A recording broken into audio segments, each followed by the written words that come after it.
Myanmar के Rangoon शहर में मायाबेन और रमणीक लाल के यहाँ 2 अगस्त 1956 के दिन एक स्वच्छ छवि वाले विजय रूपाणी का जन्म जैन बनिया परिवार में हुआ।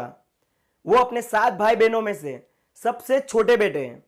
उनके पिताजी अनाज के व्यापारी थे, लेकिन 4 साल बाद यानी कि 1960 में म्यांमार में राजनीतिक अस्थिरता के कारण उनके परिवार को राजकोट लौट आना पड़ा। राजकोट आने के बाद यहीं से विजय रूपाणी की पढ़ाई लिखाई शुरू होती है। सन 1971 में पढ़ाई के दौरान विजय रूपाणी ने पहली बार आरएसएस को ज्वाइन किया।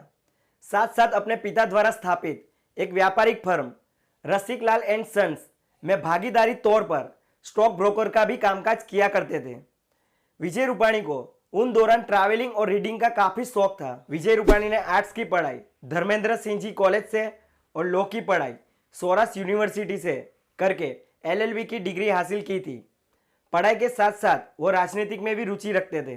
सन 1974 में अपने छात्र जीवन में अखिल भारतीय विद्यार्थी परिषद में कार्यकर्ता बनकर गुजरात नवनिर्माण आंदोलन में राजनीतिक कौशल्य दिखाया था। इस अभियान को सार्वजनिक जीवन में भ्रष्टाचार और आर्थिक संकट के खिलाफ छात्रों और मध्यम वर्ग ने चलाया था।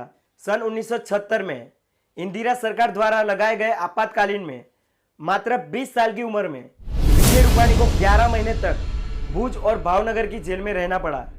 1981 तक विजय रूपाणी आरएसएस के कार्यकर्ता रहे। फिर 1987 में राजकोट नगर निगम के नगर सेवक के रूप में चुने गए। साथ साथ जल निकासी समिति के भी अध्यक्ष विजय रूपाणी को बनाया गया। इन दौरान विजय रूपाणी की राजनीतिक दल की अंजलि बेन के साथ लव मैरिज हुई। अंजलि बेन के पिता संघ के कार्यकर्ता थे। प्रचार के दौरान विजय रूपाणी उनके पिता से मिलने के लिए उनके घर जाया करते थे। तभी उनकी मुलाकात अंजलि बेन से हुई और उनकी प्रेम कहानी शुरू हुई। फिर दोनों ने हिंदू रीत रिवाज के अनुसार शादी की। शादी से दोनों के 3 बच्चे हुए।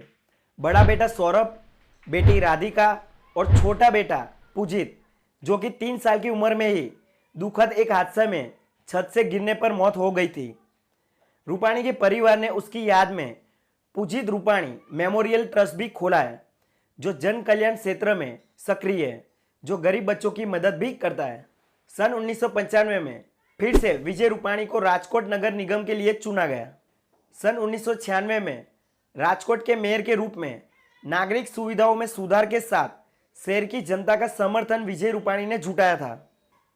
सन 1998 में केशुभाई पटेल के काल में घोषणा पत्र समिति गुजरात में भाजपा के महासचिव बने और अध्यक्ष के रूप में कार्य किया। आखिरकार सन 2006 में इनकी राज्यसभा में एंट्री हुई और राज्यसभा के सदस्य भी बने। उन्हें 2006 में गुजरात टूरिज्म के चेयरमैन के रूप में भी नियुक्त किया गया। सन 2006 से 12 तक वे राज्यसभा के अध्यक्ष रहे। विधानसभा चुनाव में सौराष्ट्र और कच्छ के इलाकों में उन्होंने पूरी तरह से कुशलता के साथ चुनाव का संचालन किया था, जहां भारी मतों के साथ भाजपा की जीत भी हुई थी। युवा में लोकप्रिय रूपाणी के बारे में कहा जाता है कि गुजरात की राजनीति के बारे में वो बहुत अच्छे से समझते हैं। वे राज्य के ट्रांसपोर्ट मंत्री भी रह चुके हैं। सन 2013 उन्होंने नरेंद्र मोदी के मुख्यमंत्री काल में 4 बार गुजरात के महासचिव और गुजरात नगर वित्त बोर्ड के अध्यक्ष के रूप में कार्य किया। अगस्त 2014 में जब गुजरात विधानसभा के मौजूदा अध्यक्ष वजुभाई वाला ने राजकोट पश्चिम से विधायक के रूप में इस्तीफा दे दिया था, तब विजय रूपाणी को उनकी खाली सीट पर चुनाव लड़ने के लिए भाजपा के द्वारा निर्मित किया गया था और उन्हें 19 अक्टूबर 2014 को भारी अंतर के साथ उपचुनाव जीता था।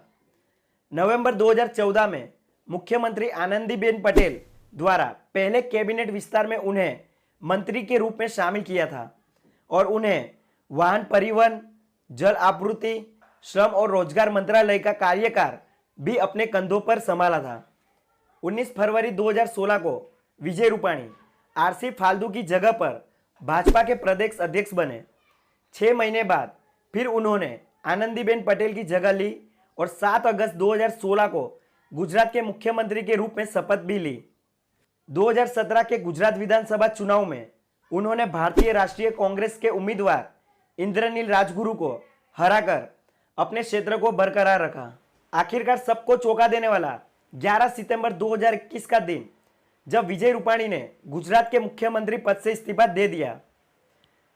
विजय रूपाणी छात्र जीवन से ही एक अलग सोच के रहे।